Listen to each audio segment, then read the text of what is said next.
All right, welcome everybody. We are going to talk today about cash flow investment. So there are different types of investing vehicles. So you can do fix and flip, you can do rental property, Airbnb, all types of different real estate investments. This one today we're going to talk about cash flow, one of my personal favorites, which is rental property, and finding out if it's a good deal or not. So we're going to start with, for example, a $100,000 property. You're going to have to get a mortgage on that. So that's your first expense to come out, which is on a commercial property, going to be a little bit more. You're going to have a little bit higher interest rate because it is a commercial property. The term is generally going to be 20 or 25 year amortized. So your payment is going to be a little higher than a standard, like an FHA or conventional loan, for example. So if you're doing a commercial property, this is going to be a little more expensive. So $687 is your monthly payment on $100,000. You're going to also have insurance, of course, on a $100,000 property. That's around $50 a month. You're going to have taxes, of course. In our area, taxes are going to be a little bit cheaper, so that's a great benefit for us. So taxes in our area are about $52 a month, or $617 for the year. Of course, you're going to have property management because you don't want to be managing the property yourself. You want to have a property manager. In our area, 8% is a pretty standard amount, so that's going to be $108. It is actually based on the amount that you are renting the property for, which we'll go over in a moment. You're also going to have vacancy, which is 10%. And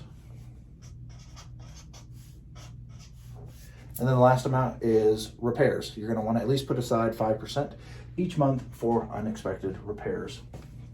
So 68.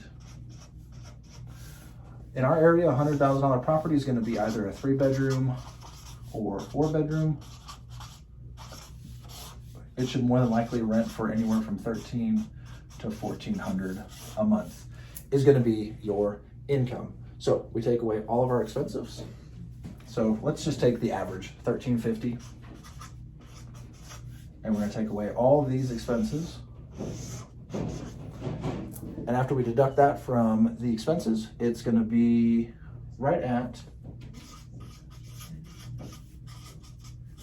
$250 a month in positive cash flow. So you're going to take the $1,350 in rent, you're going to minus the $687, $50, $52, $108, $135, and $168, which is $413 plus the $687 minus $1,350 is going to be $250 in cash flow. Now that does include your property management, your taxes, your insurance, everything. Out of that, $250 a month.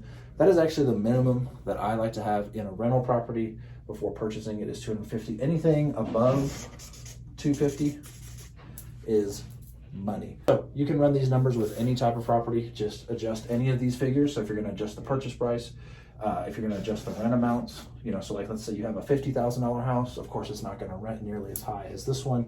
These expenses will go down as well.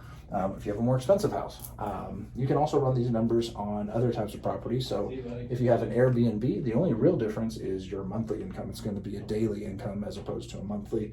You'll add it all up and then deduct it and get a monthly cash flow. So $250, that does not include anything else like appreciation, for example, or if you buy the property, improve it, and then rent it out, refinance it, those type of things. So very basic formula, but it's a great starting point to figure out if this property that's $100,000 is going to be worth your time and effort.